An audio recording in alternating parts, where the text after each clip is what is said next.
Lecture 55, Mistakes and Misconceptions in Gore Roleplay. What Gorean fans often get wrong. A BTB Plus perspective. A lecture by Sarek and Thorne.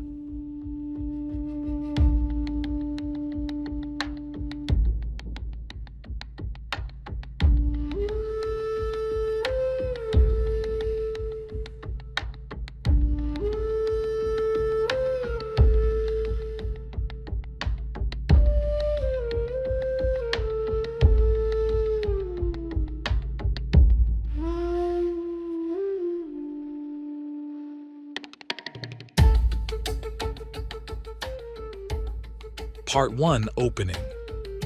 Masters, mistresses, free men and free women, Kajare and Kajari, I greet you. The circle is open. This is a different kind of lecture. It is not about geography or castes or customs. It is about misunderstandings. It is about the gap between what the books say and what players believe. The Gorean community is rich with passionate fans, but passion without knowledge leads to error. And error leads to conflict. Many of the debates that divide the roleplay community arise not from different interpretations of the books, but from simple mistakes. This lecture will address the most common errors. We will discuss the nature of slavery on Gore and why it cannot be compared to Earth slavery. We will discuss the priest kings, who they are, what they do, and what they are not. We will discuss the rights of slaves, what they have, what they do not have, and what the books actually say. And we will discuss why comparing Gore to Earth is a fundamental error that distorts understanding of both worlds. The circle is open. Part 2. The Great Debate: Slavery on Gore versus Modern Morality. Let me begin with the most heated topic, slavery. The common misconception is that Gorean slavery is exactly like Earth slavery. Many believe slaves are treated as animals, worked to death, and have no value beyond their labor. What the books actually say is quite different. Gorean slavery is not Earth slavery. It is a different institution in a different world with different rules, different history, and different social structures. The Gorean master considers his slave his most valued possession. When a Gorean master takes a slave into his collar, he becomes her life. He not only cares for her physical needs, but her emotional and spiritual needs as well. The master knows he must nurture, provide day-to-day care and maintenance, and constantly watch and monitor his slave so they might know the mind of their property. This is not the language of chattel slavery. This is the language of ownership combined with responsibility. One of the most critical differences is temporary criminal slavery. On Gore, criminals may be sentenced to temporary slavery. They are not branded. They wear a heavy slave ring marked with the city's symbol. After serving their time, the ring is removed. They are free again. No permanent mark. No lifelong stigma. This has no parallel in Earth's historical slavery systems. Why does this mistake matter? When players impose Earth's moral framework on Gore, they cannot understand the world. They see only cruelty where the books show complexity. They condemn practices that are not comparable to Earth's atrocities. The BTB Plus principle applies here. The foundation is the books. The books present slavery as a normal part of Gorean society, not as a moral evil to be abolished. A BTB Plus approach does not import modern Earth morality into Gore. It respects the world as written, even when that world is uncomfortable. Part 3. The Priest King's Science, not Superstition. The Priest Kings are perhaps the most misunderstood element of Gorean lore. The common misconception is that the Priest Kings are gods. Many believe the initiates are their prophets. The flame death is seen as divine punishment. Goreans are thought to be religious fanatics who believe in magic. What the books actually say is very different. The priest kings are aliens. From a distance, a priest king resembles a gold-colored ant with 6 legs, a highly segmented body that separates the head, thorax, petiole, and abdomen, and standing on its hind legs exceeds 2 meters in height for a total length of around 3.5 meters. They are not gods. They are not supernatural. They are an alien race with advanced technology. The Priest Kings restrict human technology. Gorean humans are permitted advanced architectural, agricultural, and medical skills, including life extension, but are forced to remain primitive in the fields of transportation, communication, and weaponry due to restrictions imposed by the Priest Kings. Whatever the truth may be in these matters, the Priest Kings, as is their wont, do not explain the rationale for their rulings. They do enforce them, however, mercilessly, with the flame death. The flame death is not a curse. It is a weapon. When a priest king destroys a city or executes a violator, it is not divine wrath. It is technology. The priest kings have spaceships that scan the surface of Gore. They are not omniscient, but their surveillance is extensive. The caste of initiates claims to speak for the priest kings. Most of them have no idea what the priest kings actually are. They invent explanations for the flame death. They claim divine insight they do not possess. The vast majority of initiates have no idea what the priest kings are. And if they were to find out, it is a safe bet that this religion, and consequently a good part of Gorean culture and its laws, would be turned upside down. Why does this mistake matter? When players treat the priest kings as gods, they misunderstand the entire series. Gore is science fiction, not fantasy. The magic of Gore is technology. The gods are aliens. The priests are frauds. The BTB plus principle applies. The foundation is the books. The books reveal the priest kings as aliens in Priest Kings of Gore, the third book in the series.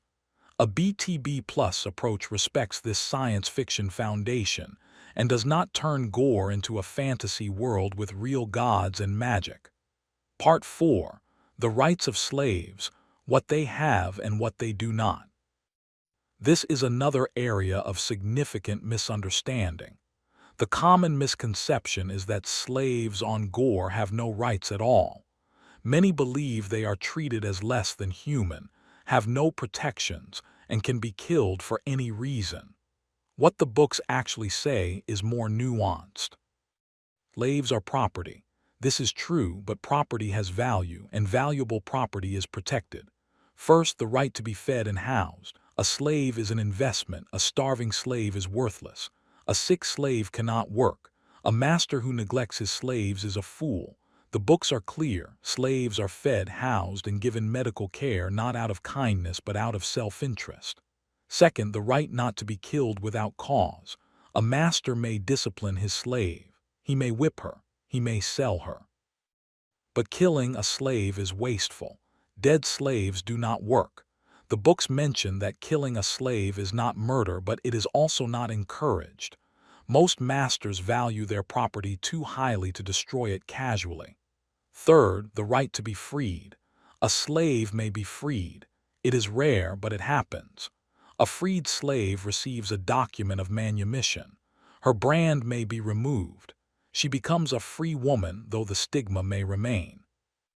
It is true that if slaves are not beautiful both in looks and personality, they are killed or do menial work. Beautiful slaves are prized the most. This is harsh. But note, they are not killed for disobedience. They are killed if they are not beautiful. This is about aesthetics, not behavior. And it is not the norm. Most slaves are sold, not killed. Slaves are not seen as people.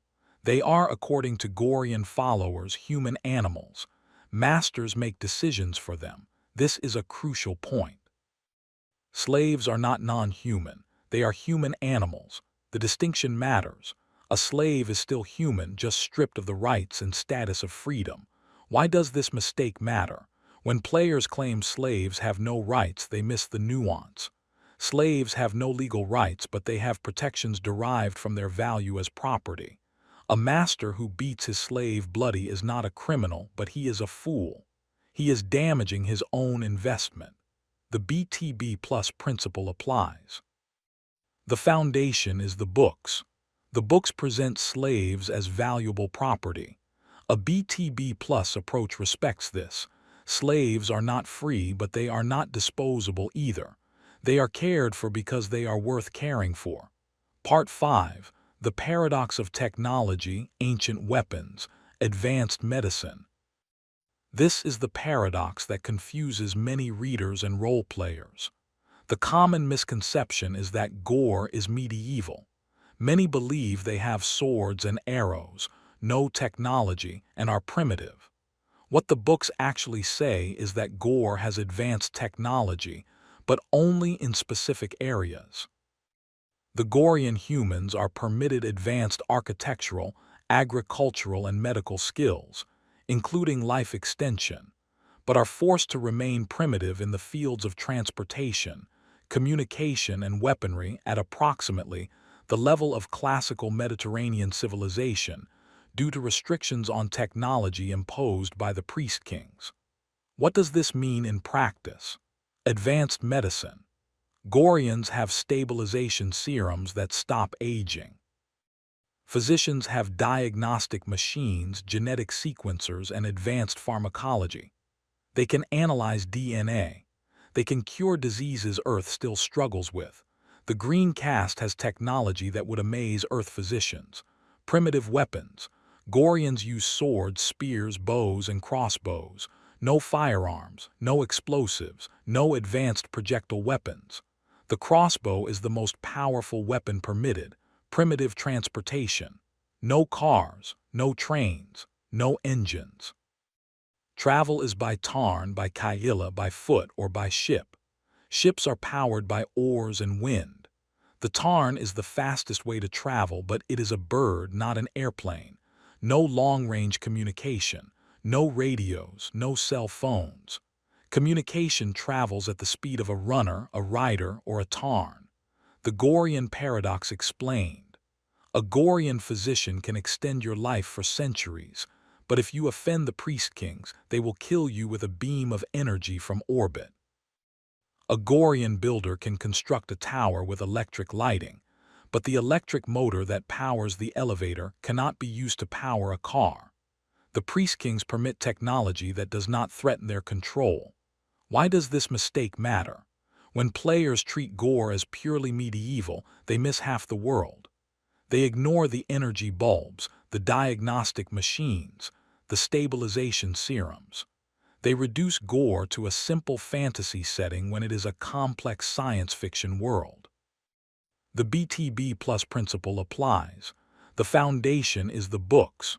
The books show advanced technology coexisting with primitive weapons. This is not a contradiction. It is the consequence of priest-king laws. A BTB plus approach respects this paradox and does not simplify it away. Part 6.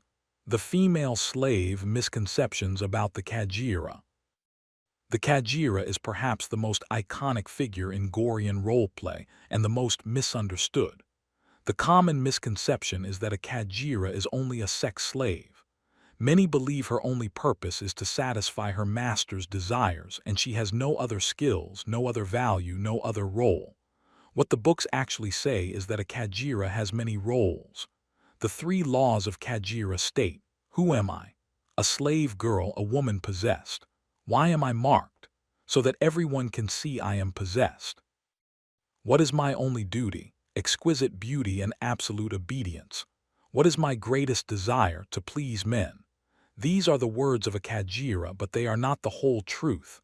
Many Kajiri are trained in specific skills: dancing, music, conversation, serving wine, running a household. Some are trained in bookkeeping. Some are trained in medicine. A skilled slave is more valuable than an unskilled one. A master does not want a slave who can only lie on her back. He wants a slave who can serve him in all ways, manage his home, entertain his guests, represent his wealth. The Kajira is not just a sexual object.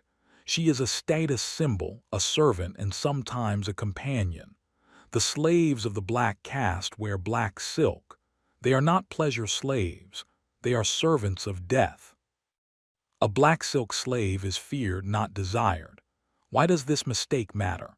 When players reduce Kagiri to sex slaves, they ignore the richness of the role. A Kajira can be a dancer, a musician, a secretary, a nurse, a companion. The collar does not erase her skills, it redirects them. The BTB plus principle applies. The foundation is the books.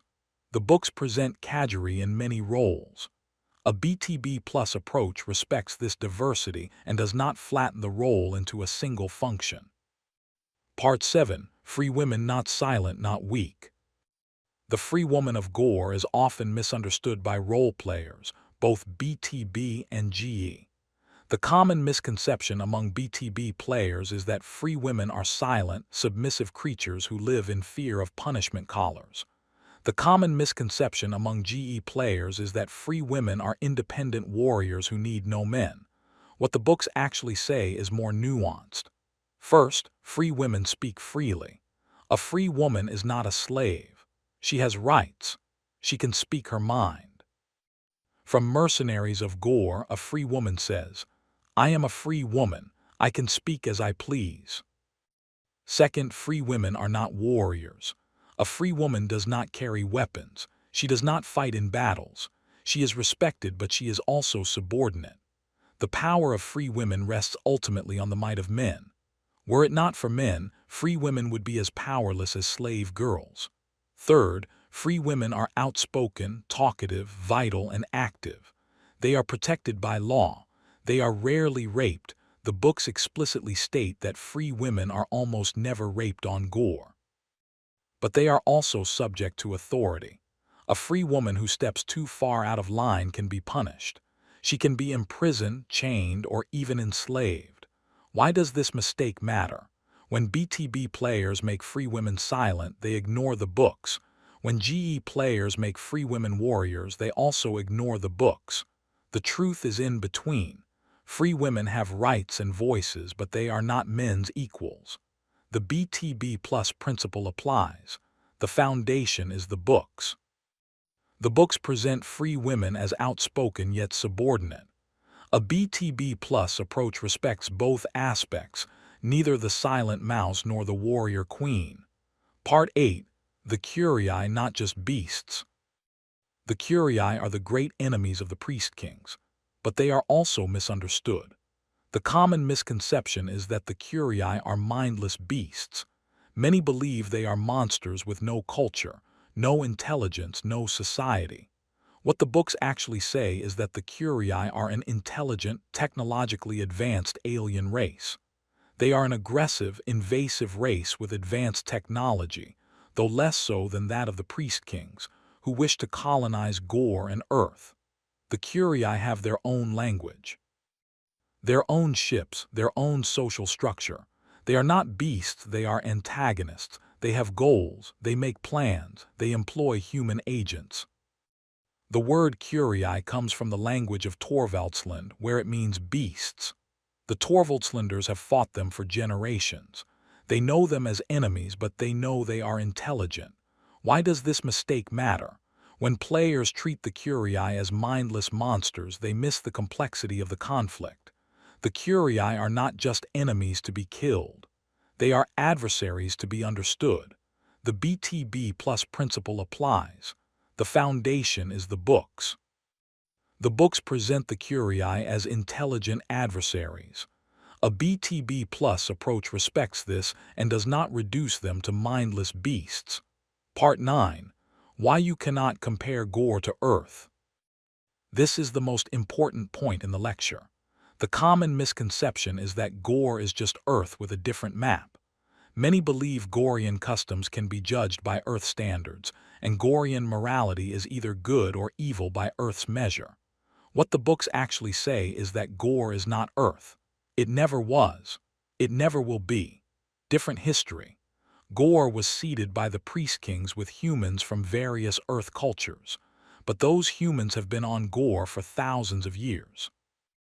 They have developed their own cultures, their own customs, their own morals. They are not Earthlings. They are Goreans. Different biology. Gore has lower gravity than Earth. This allows for giant birds, tarns, and tall towers connected by aerial bridges. The lower gravity also affects human physiology. Goreans are not built exactly like Earth humans. Different technology. Goreans have advanced medicine that Earth does not have. They have stabilization serums that stop aging. They have diagnostic machines that would amaze Earth physicians. But they do not have firearms or radios or cars. Their technology is not behind Earth's, it is different. Different morality. Slavery is normal on Gore. It is not a moral evil to be abolished, it is a social institution. Goreans do not debate whether slavery is wrong. They debate who should be enslaved and under what conditions. The Chronicles of Gore starts out as a planetary romance before moving on to a sex-slave culture where most of the female main characters are legally property. This is not an accident. It is the world. Gore is about life and experiencing it to the fullest. It is about being true to who you are within. Gore is about the glorification of gender. Today's society tries to minimize the differences between genders, where Gore separates and develops them. Not just the physical differences, but the mental and emotional differences as well. Why does this mistake matter? When players judge Gore by Earth standards, they cannot understand it. They see only evil where the books show complexity. They condemn practices that are necessary for the world to function as written. The BTB plus principle applies. The foundation is the books. The books present a world that is not Earth. A BTB plus approach does not impose Earth's moral framework on Gore. It seeks to understand Gore on its own terms, even when that understanding is uncomfortable. Part 10. Summary of Common Errors. Let me summarize the most frequent mistakes. Some believe the Priest Kings are gods. The reality is that the Priest Kings are aliens with advanced technology. Some believe the flame death is divine punishment. The reality is that the flame death is an energy weapon. Some believe Gore is a medieval fantasy world. The reality is that Gore is science fiction with ancient weapons but advanced medicine. Some believe Gorean slavery is like Earth slavery. The reality is that Gorean slavery is different. Slaves are valuable property, not disposable labor. Some believe slaves have no rights. The reality is that slaves have no legal rights but have protections as valuable property. Some believe free women are silent and submissive. The reality is that free women speak freely, but their power rests on men. Some believe free women are warrior queens. The reality is that free women are not warriors. Exceptions like Tarna are temporary anomalies. Some believe the Curii are mindless beasts. The reality is that the Curii are intelligent, technologically advanced aliens. Some believe Gore can be judged by Earth's moral standards. The reality is that Gore is not Earth, different history, different biology, different morality. Part 11. Closing the Circle. I have spoken. Now I ask you to consider. The errors listed in this lecture are not minor. They are fundamental. They distort the world. They create conflict. They lead players to argue about things the books never said. The Priest Kings are not gods. They are aliens. The flame death is not a curse. It is a weapon. Gore is not fantasy. It is science fiction with ancient weapons and advanced medicine. Slavery on Gore is not Earth slavery. It is different. It is harsh, but it is also complex. Slaves are property, but valuable property. They are cared for because they are worth caring for. Free women are not silent. They speak freely. They are protected. They are respected, but they are not men's equals. Their power rests on the might of men. The Curii are not beasts. They are intelligent adversaries. They have goals. They make plans. They are a worthy enemy. And Gore is not Earth. It never was. It never will be.